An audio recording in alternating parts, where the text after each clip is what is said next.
So today I wanted to go through I want to go through some TikTok comments. I feel like a lot of people will be starting to find this show through TikTok, so I want to honor that and make some TikTok specific content. And I figured I'm going to answer some of these comments. That getting some good ones. I'm getting some, just a bunch on some videos. I had that video hit 1 million views according to TikTok. I didn't count them myself. Bunch of comments, and I go through them. So I go through my comments. Yeah, I mean, hate and all, you know.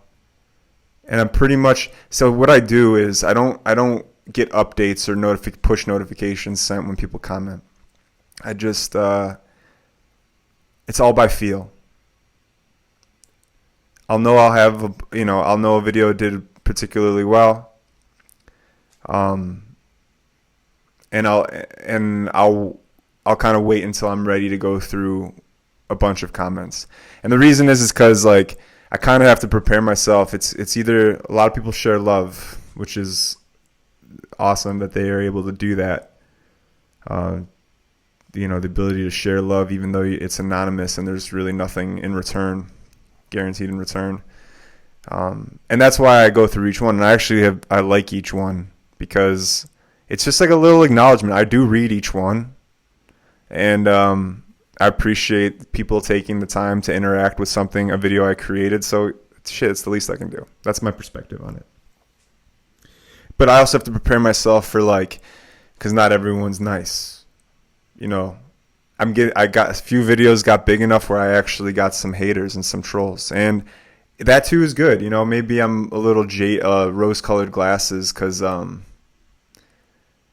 it's like a small taste of notoriety, and I'm at the beginning stages of it, so it's fresh. But I really do enjoy it, and it's easy for me not to take it personal and kind of disassociate from the comment. Even one of my videos, things, I wish I knew before I was 30, part 10, will say, I know that what someone comments off, it often reveals a little bit about themselves, and maybe even reveals more about themselves than it does about me. You can't see me for a minute at a time, 30 times, and maybe you could. Maybe you do know me, But I think if you really knew me, then you'd really know yourself, and you wouldn't need to cast shadow or cast shade or throw hate. But fuck, I really don't know. And so I got some real decent feedback. Someone messaged me on Instagram, and they basically said, thank you for the content. So they came in nice, and it was nice overall. But they also hit me with some honesty. They're like, I went to find your series. I wanted to watch them all in a row, and your page is a mess, pretty much. Your profile is completely disorganized, and I got frustrated trying to find each one. Is there any way you can basically clean up your page? And it's true. Part of TikTok for me is not thinking too much about what I'm posting. I've had to kind of give myself permission to just post kind of what I want. And now that people are kind of telling me what they want, what they like, I still want to continue just posting what I want, continuing, dancing like a fool sometimes, or trying to be funny with a sketch. I like continuing to do that. Maybe as a compromise, I can compile all of the series that I do into one cohesive video and put it on YouTube. And that's what I'm thinking about doing.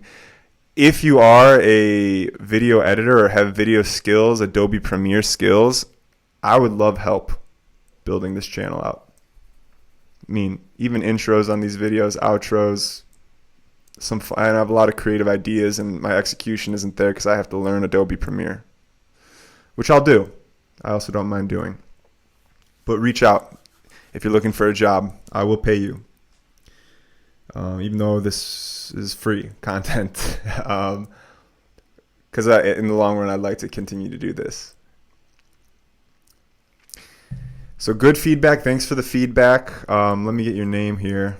Who sent me the feedback, because that is cool. Arena. She goes by afternoon_T with 2 E's. Afternoon T with 2 E's and then followed by an A.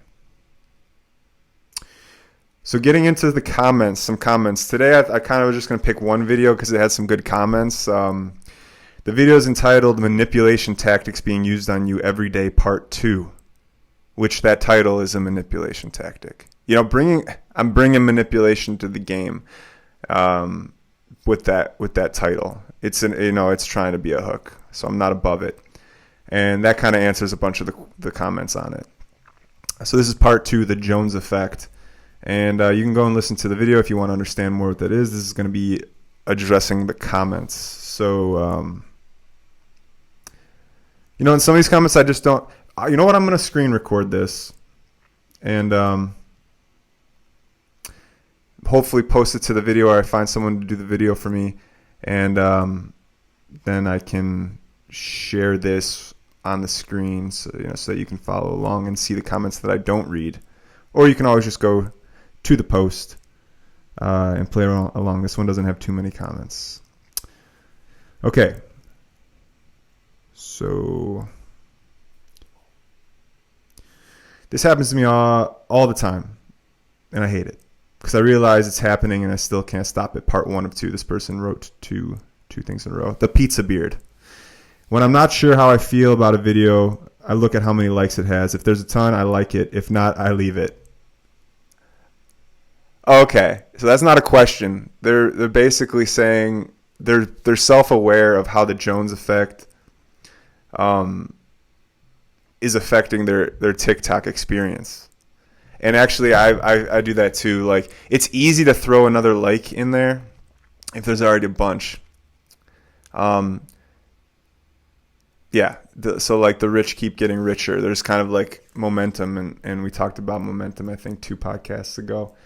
But there's definitely a momentum that happens in life where the rich do get richer. I mean, it doesn't even have to be metaphysical. Keep it very logical. If I have $20,000 to invest, if that doubles, I have 40. So I made $20,000. If I have $200 and I double that, it's 400. Obvious, like. If it increases the same percentage, the return is larger. Momentum is surely a thing, and that goes into the Jones effect, certainly. So that person just being self-aware, and that's awesome. This literally happened. AlleyCat0709. She shared this. This literally happened to me last week with Zoloft. Hopefully it does help me though. LOL. The panic attacks are real. Okay. So she's just being vulnerable and honest. I probably would have skipped that one over if I read it through. I didn't prepare.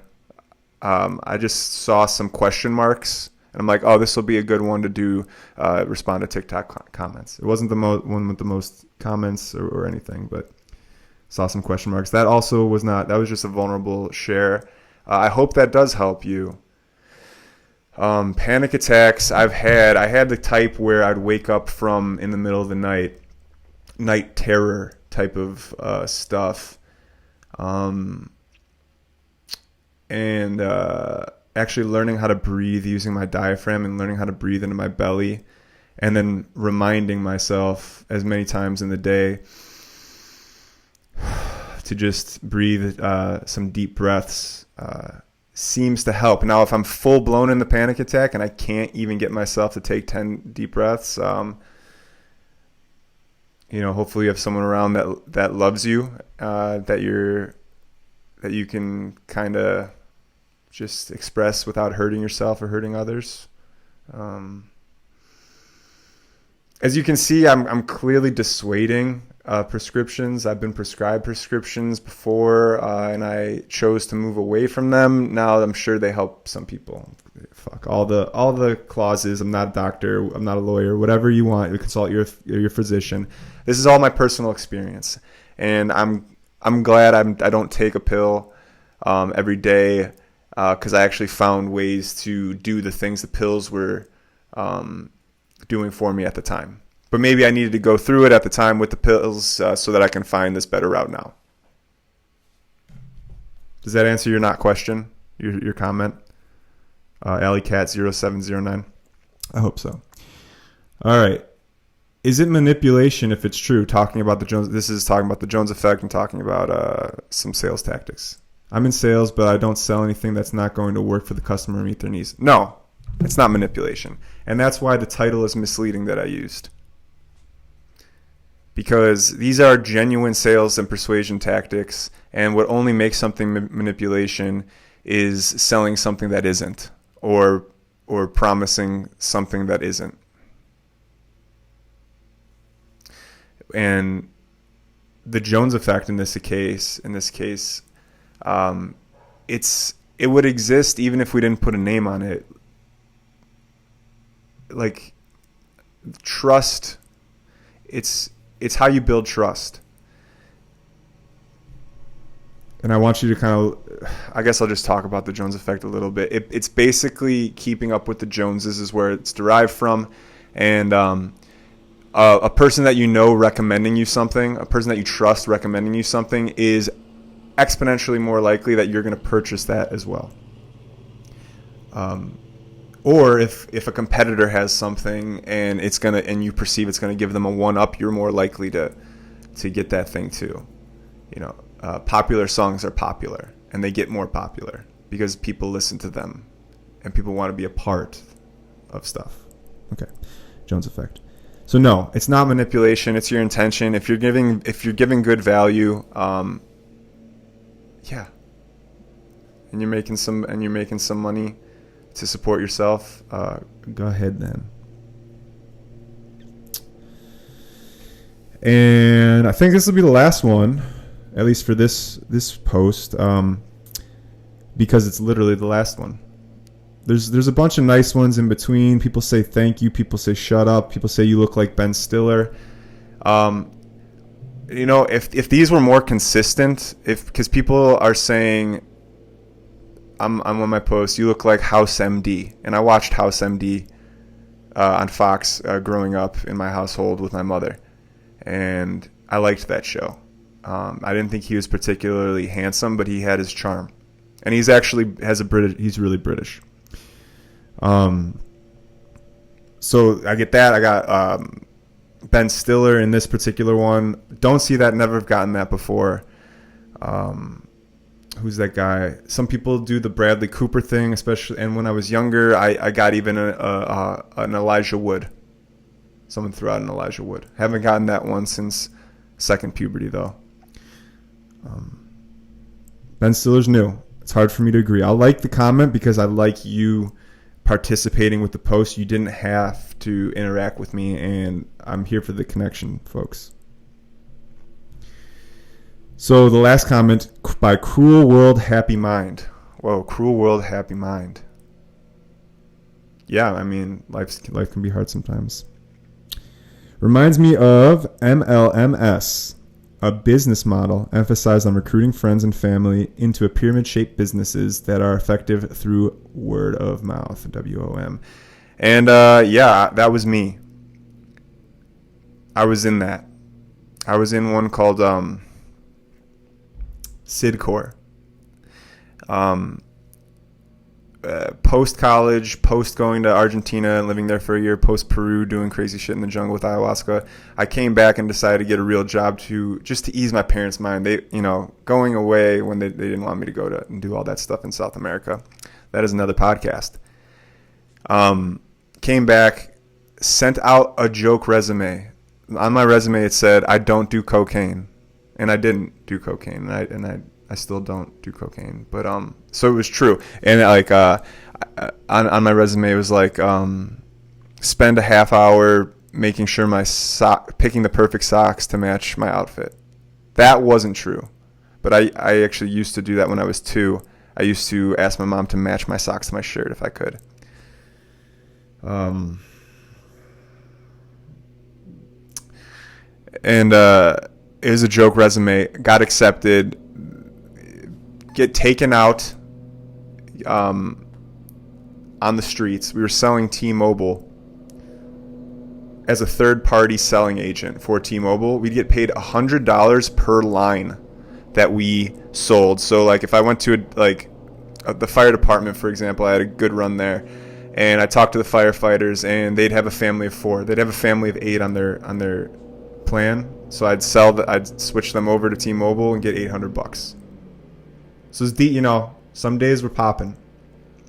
And because I was decently charming and a pretty good salesman in terms of listening and going and like kind of figuring shit out, being adaptive and making stuff work, had some success. So part of this was I would recruit people to sell, and then I would get a portion of their sales, very pyramid style. Once you got a team of 10, then you could potentially open up your own business, your own branch, and then you get commission of everyone that's under you. So yeah, it's like building a pyramid one brick at a time. And when I was in it and semi-successful, look, I got to work my own hours. I was 100% commission, so no one could tell me what to do.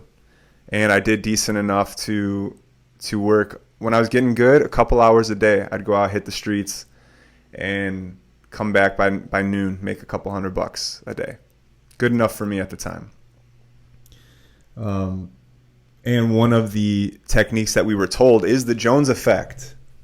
So I was just sharing the knowledge that I learned from that sales school, that paid sales school pretty much, because I'd go see 100 people a day, and convince them to try to switch over to T-Mobile. And this was one of the things we were taught to use, is the Jones effect. And it was my go-to, because all of a sudden you'd go to a territory over and over again. Eventually you get a sale, and then you'd be like, oh yeah, Jim over at the barbershop I just signed him up. Do you go there to get your hair cut? Even if they said no, which most of the time they did, it was like, there's an association. They can check in with Jim and ask about me if they wanted to. If they knew the person, even better. And I sold it to them, and the person was happy because T-Mobile took care of all the customer service. They got the devices and stuff, and most people are happy with new buys, like at least for the first bit, honeymoon phase. And I'd be in the same territory for like a month at a time. So yes, this is a genuine sales tactic, and yes, this does sound like something in a pyramid scheme, and to that I say, what's not a pyramid scheme when it comes to business? Every business I've worked in, through, and for has a point of contact, has a point of ownership. I guess now corporations are diversified through boards, but usually it's a very small minority at a top with a large majority underneath them, still very much a pyramid shape, just not all leading up to one, leading up to maybe 8 or 10. So what's not a pyramid? Maybe you working by yourself, which is something I do now. I consult. I also do work in a pyramid structure where I work in a lab, and someone owns the company, and there's a chain of command. And I don't particularly love it. I like working for myself, making my own money, having no ceiling on what I can earn in a day. And I'm fortunate to be able to do that now. Hallelujah. Okay, heck yeah. I liked this one. I think so. Answering TikTok comments, episode 5 on the podcast, episode 1 on answering TikTok comments. It is 3:33. And maybe I can get into some numerology later, but don't have to. It's just numbers are crazy, and the world's crazy. Cruel world, beautiful place, happy mind. Thanks, everyone, for your comments, and I hope this encourages you to ask thoughtful questions in the comments and to interact with the content so I can shout you out and respond. Much love, everybody. See you next time. Peace.